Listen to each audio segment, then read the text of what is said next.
হরি ভক্তিলে মায়ামুগ্ধ সর্বদেশ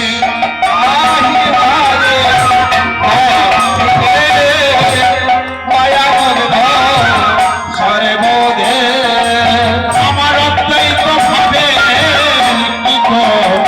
কি করিও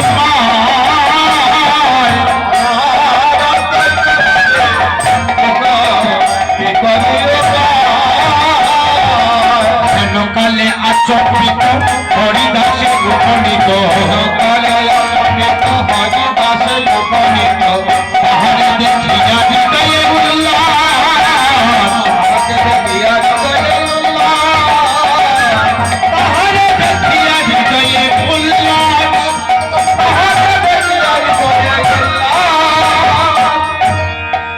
অদ্বৈত প্রভু আমার মহাপ্রভু থেকে বয়সে 52 বৎসরের বড়। অদ্বৈত প্রভু কোথায় আসলেন? বাংলাদেশের লাহোরে অদ্বৈত প্রভু যিনি এই যে পঞ্চতত্ত্বের ডান দিকে যিনি দাঁড়িয়ে আছেন বুড়ো গোসাই, তিনির নাম হচ্ছে অদ্বৈত প্রভু।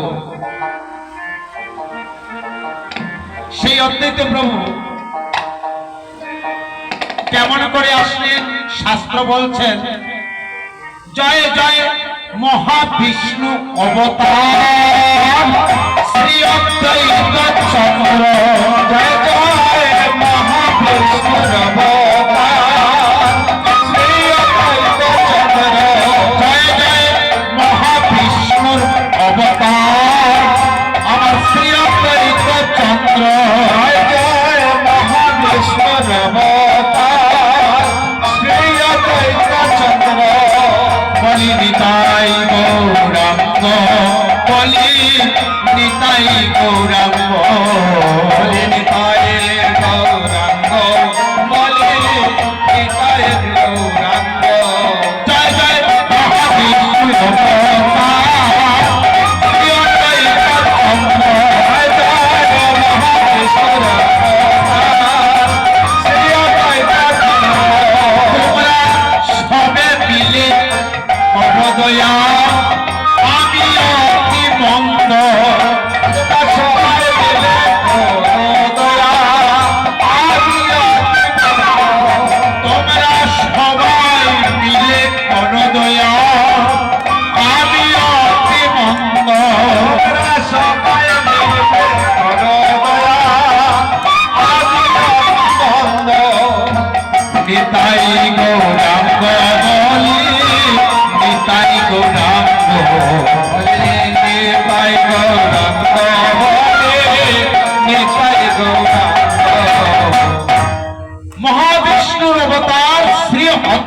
চন্দ্র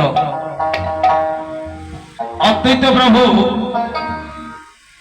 যখন সমুদ্র মন্থন হয়েছিল সত্যযুগে, সেই সত্যযুগে সমুদ্র মন্থনের সময় মান্দার পর্বতকে সমুদ্রে দিয়ে তার মধ্যে বাসুকি সাপকে রশি করে সাপের মুখের দিকে ছিল দৈত্যরা আর লেজের দিকে দেবতারা সমুদ্র মন্থন করেছিল। আর ওই সময় অমৃতের হাড়ি উঠেছিল এবং দৈত্য এবং দেবতাদের মধ্যে ঝগড়া লেগে যায়, কে অমৃত পান করবে। দৈত্যরা অসুররা বলছে আমরা অমৃত পান করব, আর দেবতারা বলছেন আমরা পান করব।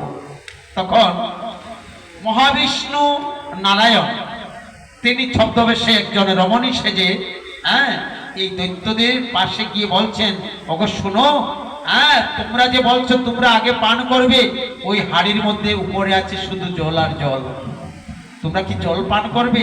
দেবতারা চাইছে তোমরা জলটুকু পান করে নাও, ওরা অমৃত পান করবে। তখন ওই দৈত্যরা বললো না না না না, ওহে দেবগণ তোমরা আগে পান করে নাও অমৃত, আমরা পরে পান করব।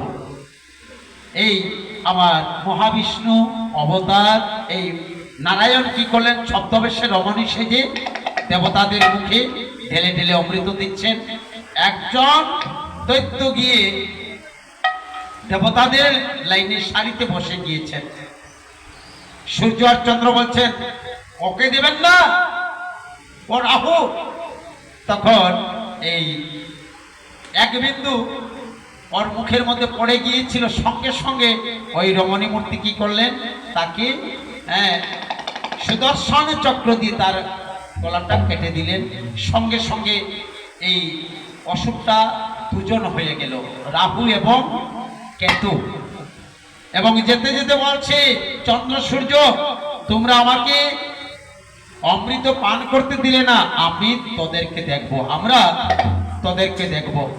এই সূর্যগ্রহণ চন্দ্রগ্রহণ আজও হচ্ছে। ওই রাহু গ্রাস করছে, কেতু গ্রাস করছে সূর্যকে চন্দ্রকে। নিতাই গৌর হরি বল। তো এবার ওই রমণী মূর্তি কি করছেন, ধীরে ধীরে এখান থেকে চলে যাচ্ছেন কোথায়, কৈলাসের দিকে। আর মহাজন ভাব দিচ্ছেন, নেচে নেচে যায় রমণী, নেচে নেচে যায়, নেচে নেচে যায় রমণী, নেচে নেচে যায়, নেচে নেচে যায় রমণী, নেচে নেচে যায়, নেচে নেচে যায় রমণী, নেচে নেচে যায়,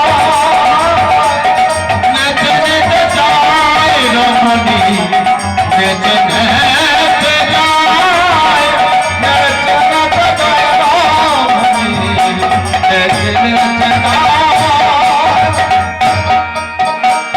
নেচে যায়, নেচে যায়। কৈলাসের দিকে চলে যাচ্ছেন আর দেবাদিদেব মহাদেব পেছনে পেছনে দাওয়া করছেন। এত সুন্দর রমণীকে যায়, তাই বলছেন, মোহিনীর পথে পথে ভোলানাথ চলিলা, মোহিনীর পথে পথে ভোলানাথ চলিলা, কৈলাস পর্বতে আসি উপনীত হইলা, কৈলাস পর্বতে আসি উপনীত হইলা। সেখানে গিয়ে দেবাদিদেব মহাদেব যখন পেছনে পেছনে যাচ্ছেন, নারায়ণ দেখলেন একই কাণ্ড। তাহলে ভোলানাথ কি আমাকে চিনতে পারলেন না? আমি যে ছদ্মবেশে নারায়ণের একজন রমণী হলাম, তিনি কি চিনতে পারলেন না? এবার